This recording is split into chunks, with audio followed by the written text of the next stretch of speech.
things are starting to heat.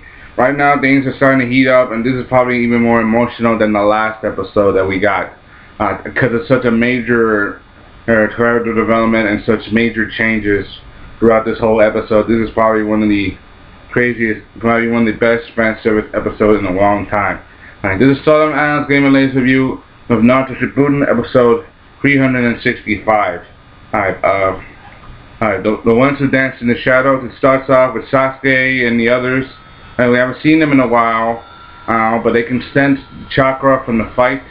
They know that something really big is happening, and they know that something's going on. Even though they're not sensory types, they can't detect chakra. If they can feel it still, that means that something's definitely wrong. And Orochimaru can tell. You can see it in Sasuke's face that he's worried about the situation. He may be a little bit worried about Naruto, Sasuke, but that's just Sasuke. So basically, but I don't think Sasuke is mostly worried about about Naruto than just the battle, mostly. Especially if it means taking down Obito and Madara. And now you get to the part where you get to the big fight. You get to the battlefield again, and then you notice that now Hinata, she has the power that Naruto gave him. I'm like, how did she get that? Like, and apparently, I'm gonna say this in great detail. You see, before Shikaku and the others in the headquarters died, they asked Kakashi a question. Now, how did you able to suck up something as big as the Eight Tails and perform Komoi like that? Apparently, when they were fighting Obito and Madara earlier, the Nine Tails grabbed him and gave him some of his chakra so he can perform such a jutsu. Perform at such a degree. So he came up with the idea of giving chakra to basically everybody. So basically, it was Shikaku's idea to basically do this. And so basically, before the brains of the operation died, he came up with one last ditch effort plan. And then everyone, Hinata was the first, and they started off by giving it to everybody else. Naruto makes like 3 shadow clones, like to spread it to all 4 corners. And giving it to everybody. And you got Shikamaru, Ino, Choji. They start off Kiba, and they start off by giving chakra to basically everybody, the entire Shinobi Alliance. But Madara and Obito, they're not fools. They know this, what's going on. But as best they can. Hinata, she blocks it. She makes the first move with her air palm, and just deflecting that thing alone is. Deflecting it with her air palm by itself is pretty amazing. It shows how much stronger and how much of a difference this could make for one individual person. Imagine for the whole army. So basically, this is a major turning point in what I'm saying. And even her father, he actually couldn't believe what the incredible strength she gained.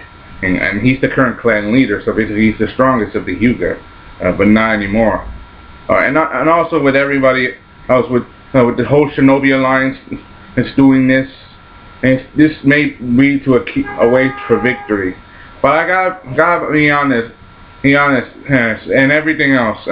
Even though it was a Shinobi Alliance, its headquarters plan, and you also get to see a goodbye arrangement. This is all straight out of the manga. This is all canon, and this is all straight out of the manga.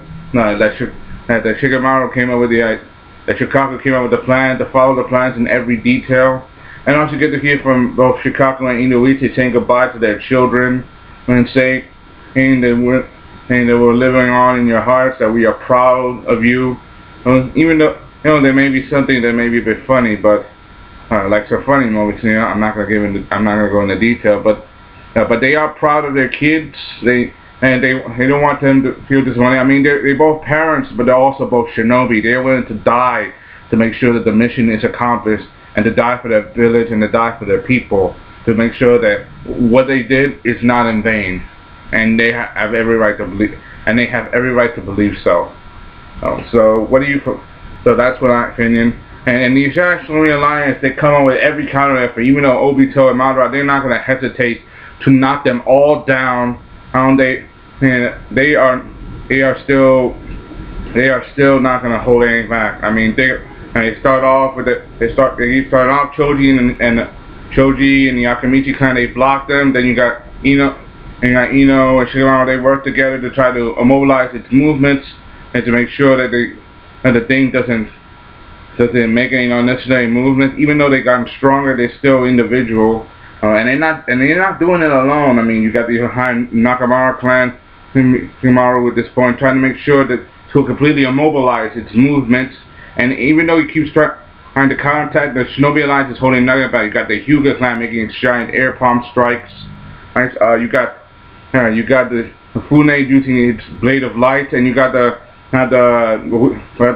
Shinobi of the Hidden Sand using their wind style attacks. And they all jump on the Jubi at once. And with Naruto in the lead, I'm skipping ahead on some moments. Then you have Rock Lee, who's literally crying his eyes out for Neji that he's dead. I mean, he held both Neji as a friend and a rival at the same time since he was a boy. So since they started working together, he always wanted to surpass Neji in every way he can, whether it was by fighting or by training. And he still remembers some of the hard moments they had.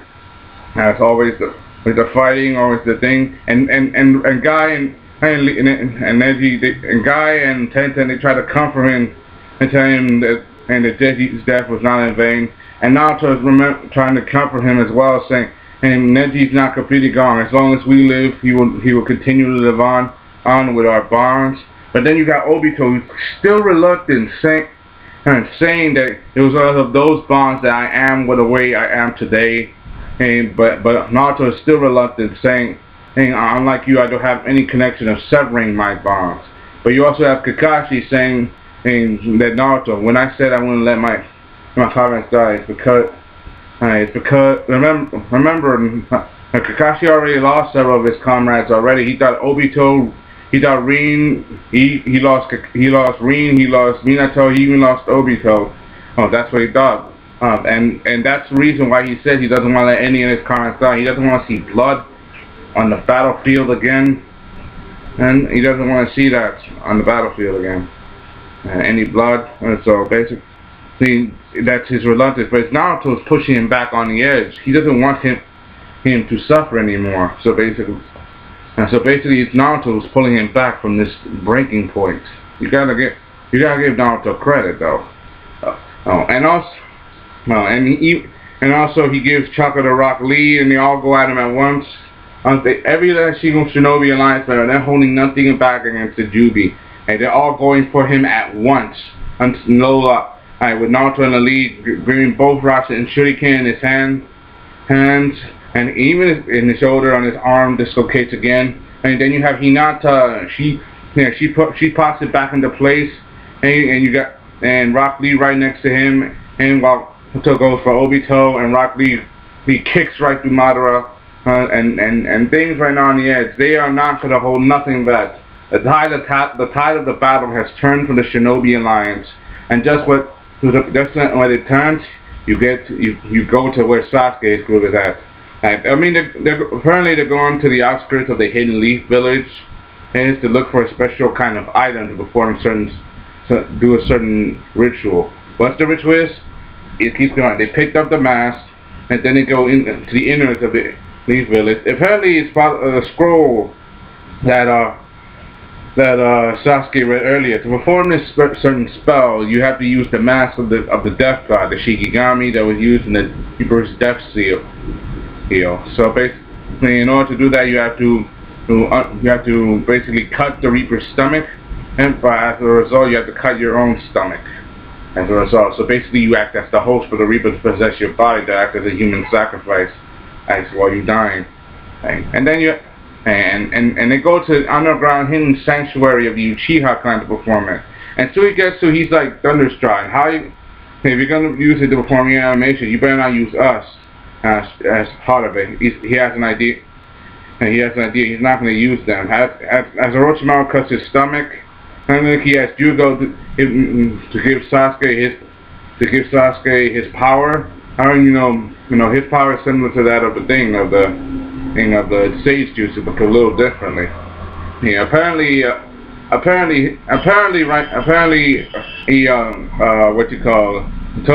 Obito had Zetsu plant seeds on him to react to chakra, and as they grow. They're basically artificial life forms, but they still have life inside them. As the life form, as the Zetsu come off, he used four of them to perform the reanimation and get rid of, and the other ones to get rid of, he got rid of. Jugo killed one, and he took possession of the others. The other one's Hashirama cells. And with Hashirama cells inside him, Orochimaru was now even stronger than he was last time. And not to mention the fact that remember, Zetsu was created from Hashirama cells. It was Orochimaru who first experimented with Hashirama cells. Even though it was Madara who did it by applying it to Obito, it was Orochimaru who had some of the ideas. And sorry, sore throat. And as the reanimation ritual is performed, you get the ones who know all. The previous Hokage, Hashirama, Tobirama, Hyuzen Sarutobi, and Minato Namikaze. All four of them are together. And you get next week's episode, which is basically the beginning of Hashirama and Madara starting. I'm not going to give you that detail. I'm not going to explain what that is. You're just going to have to find out for yourselves, because trust me, it's action-packed and pretty good. Trust me, that's the reason why Hashirama is known as the strongest shinobi of his time. I give you my word, this is good. Hope you enjoyed that part. This is Sellavin Anime review of Naruto Shippuden episode 365. I put the link down. Hope you enjoyed. Thanks for watching. Comment and subscribe. Signing off.